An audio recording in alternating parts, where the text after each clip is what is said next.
खुद को compete कैसे करें और अपने आप को चैलेंज कैसे करें, क्यों हमें ही पता होता कि हमारे प्लस पॉइंट क्या है, हमारी वीकनेस क्या है, तो हाउ टू चैलेंज आवरसेल्फ। देखो, अगर आज तुम्हें दौड़ने के लिए कहा जाए तो कितने किलोमीटर दौड़ जाओगी? 1। लेकिन क्या तुम्हारी क्षमता सिर्फ 1 किलोमीटर दौड़ने की है? नहीं, नहीं ना। अगर आज मैं तुमसे दौड़ने के लिए कहूं तो तुम सिर्फ 1 किलोमीटर दौड़ पाओगी, ऐसा तुम कह रही हो। लेकिन तुम्हारी क्षमता 50 किलोमीटर तक दौड़ने की है मिनिमम। बाकी तुम अब भद्रकाली का रूप ले लो और 100 किलोमीटर दौड़ जाओ। तो अब क्या करना है तुम्हें? अब सुनो क्या करना है।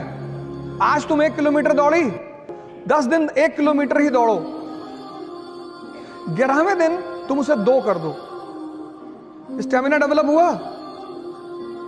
ऐसे जीवन में भी करना है। इस पे नजर रखने के लिए एक डायरी बगल में रखनी है। ये सब चीजें मैंने अभी कहा ना कि कुछ लोग क्या करते हैं, पहले दिन सारी ताकत झोंक देते हैं, ताव में कोई काम नहीं करना है। सीखने में टाइम लगता है, चाहे वो साइकिल चलाना सीखना हो और चाहे पढ़ना सीखना हो। उस टाइम तुम्हें देना ही पड़ेगा। साइकिल चला लेती हो? पहले दिन चलाने लगी थी? नहीं। जब तुम सीख जाओगी, अब तुम सीख गई तो हाथ छोड़ के भी साइकिल चला रही हो। एक डायरी अपने पास रखो, उसमें अपना नाम लिख के अपना डेवलपमेंट ग्राफ बनाओ और उस डायरी को भगवान की तरह पूजा करो उसकी। तुम्हारा शेड्यूल नहीं टूटना चाहिए। जैसे आज तुम्हें मूवी देखने जाना है तो तुम जाओ, लेकिन कल अगर तुम्हारा मूवी का शेड्यूल नहीं है तो भगवान भी अगर उतर के तुमसे कहे मूवी देखना जाना है तो तुम्हें नहीं जाना है। इसलिए बचपन में स्कूल में हमें एक बड़ी प्यारी चीज मिली थी, डायरी। डायरी मतलब डिसिप्लिन। तो ये काम करो, डायरी बनाओ और अपनी स्टेमिना को अपने हिसाब से आगे बढ़ाते चली जाओ। कितने सारे लोग हैं जो तैयारी कर रहे हो। कुछ लोग तो 5-5 साल 10-10 साल तैयारी करते हैं। इलाहाबाद में मैं सेमिनार ले रहा था, एक साहब बैठे हुए थे सेमिनार में, तो मुझे लगा किसी लड़के के गार्जियन है, पेरेंट्स हैं। तो सेमिनार खत्म हो, मेरे सामने आया। मैंने कहा भाई साहब नमस्कार। बोले नमस्कार सर, नमस्कार। बोले सर एक बात पूछ रही थी। मैंने कहा जी बताएं। बोले एनसीईआरटी पूरी पढ़नी है। मैंने कहा आपका बेटा भी आया है, बच्चा भी आया है? कि नहीं नहीं, मेरे भी यूपीपीसीएस में 2 अटेम्प्ट बचे हैं। पाषाण काल से तैयारी कर रहे हैं। कुछ तो उम्र ज्यादा थी और कुछ शायद परेशानियों ने उम्र को बढ़ा दिया था। तैयारी 1 साल होती है बस, उसके बाद कोई तैयारी नहीं होती। सबसे पहला काम आप ये करिए कि आप अपने इस दिमाग को जिंदा करिए। जिस चीज के सामने आप पढ़ते हैं कम से कम उसे जानने की कोशिश करिए। कितनी बार आप रिक्शे पे बैठे होंगे, लेकिन अगर मैं अभी इस क्लास में पूछ लूं कि रिक्शे की शुरुआत किस देश में हुई, तो शायद इस क्लास में बैठा हुआ कोई व्यक्ति बताएगा। क्यूरियोसिटी तो खत्म ही कर दी आपने, जो ज्ञान की मां कही जाती है, क्यूरियोसिटी। बहुत सारे लोग आप कंपटीशन की तैयारी करेंगे। वो तैयारी एक दिन की नहीं है। कोचिंग तो तैयारी का एक बहुत छोटा हिस्सा है, बहुत छोटा। कोचिंग का रोल कितना? 20%,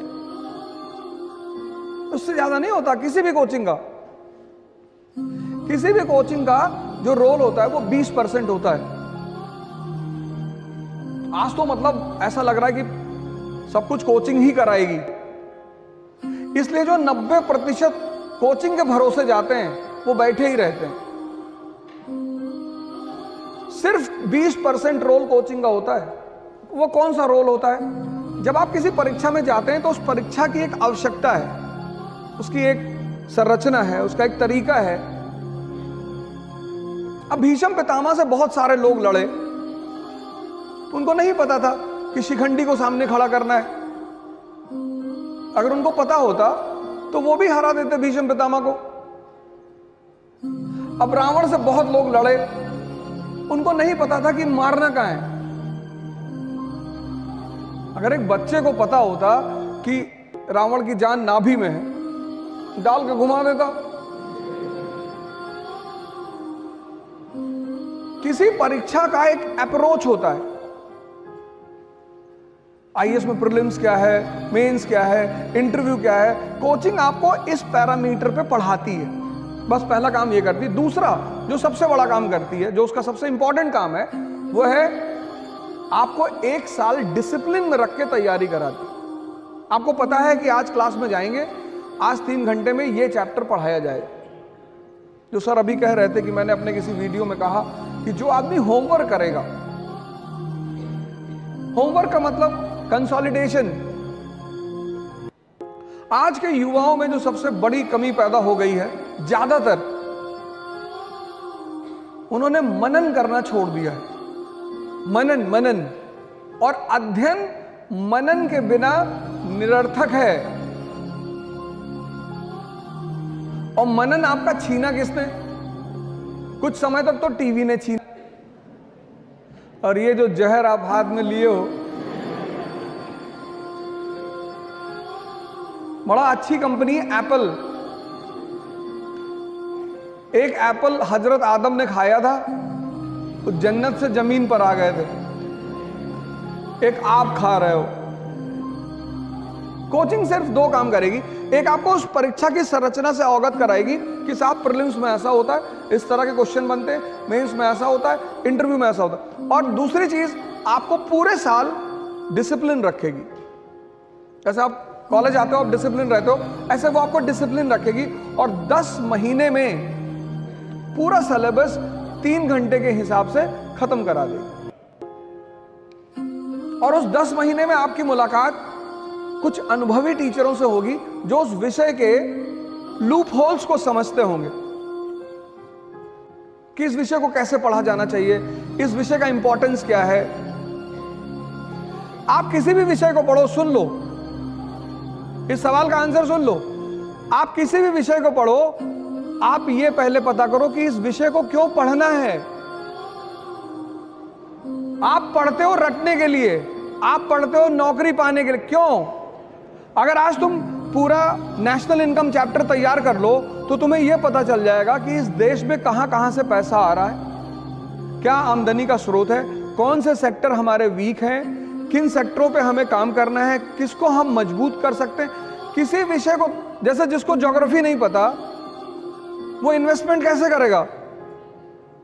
अगर तुम कश्मीर में जाके आइसक्रीम की फैक्ट्री लगा दो तो ज्योग्राफी 2 पार्ट में डिवाइडेड है, एक फिजिकल, एक इकोनॉमिक, क्योंकि उसका सीधा संबंध है अर्थव्यवस्था से। आज तक औद्योगिक क्रांति अफ्रीका में नहीं हुई। बड़ा पैसा आया अफ्रीका में, मार्शल प्लान से पैसा आया, मोल्टोवा प्लान से पैसा आया, लेकिन वहां औद्योगिक क्रांति नहीं हुई क्योंकि वहां इंफ्रास्ट्रक्चर का साधन नहीं है। 98% अफ्रीका प्लेटो है, नदियां वाटरफॉल बनाती हैं। I = I, infrastructure = industry. जहां इंफ्रास्ट्रक्चर नहीं होगी वहां इंडस्ट्री की संभावना ही नहीं होगी।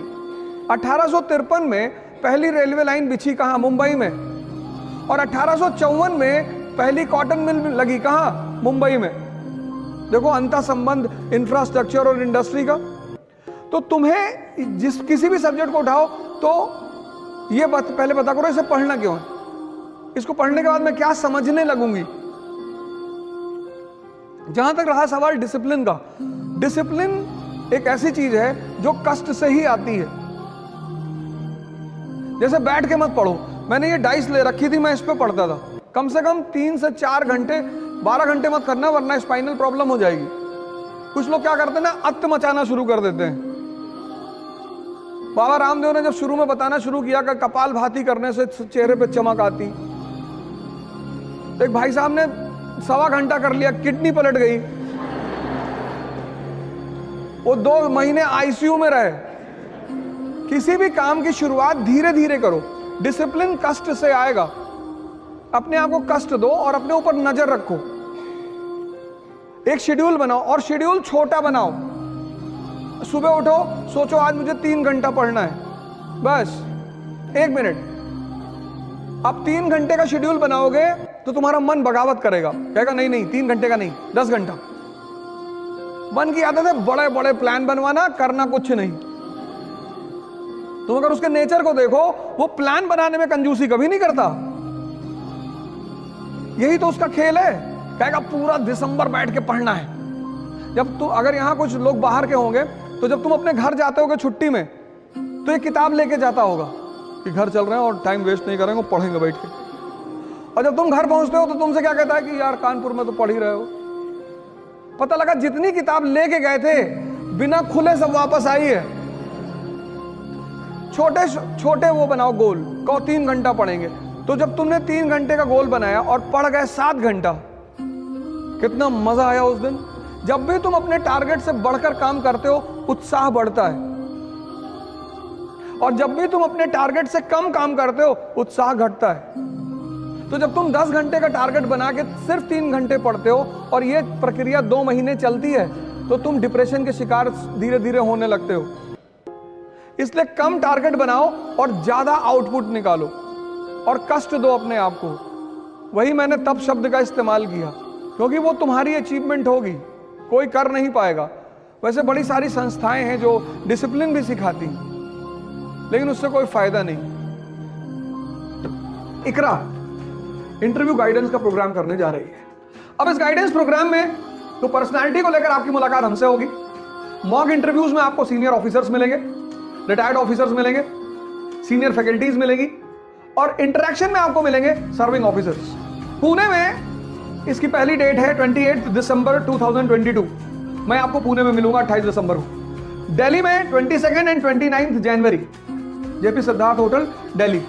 फिर दूसरा सेशन होगा 12 एंड 19 फरवरी 2023, जेपी सिद्धार्थ, पपूसा रोड पे होटल है जेपी सिद्धार्थ। इसके लिए आपको एक छोटी सी फॉर्मल प्रक्रिया करनी पड़ेगी। जो भी लोग पुणे में मिलना चाहते हैं, दिल्ली में मिलना चाहते हैं, वो सारे लोग ऑनलाइन रजिस्टर करा लें और ये पूरा प्रोग्राम फ्री है। लेकिन आपको प्रोग्राम में आने से पहले रजिस्ट्रेशन कराना पड़ेगा इकरा की ऑफिशियल वेबसाइट पे। एक बार फिर से आपको congratulations, best of luck, thank you, जय हिंद।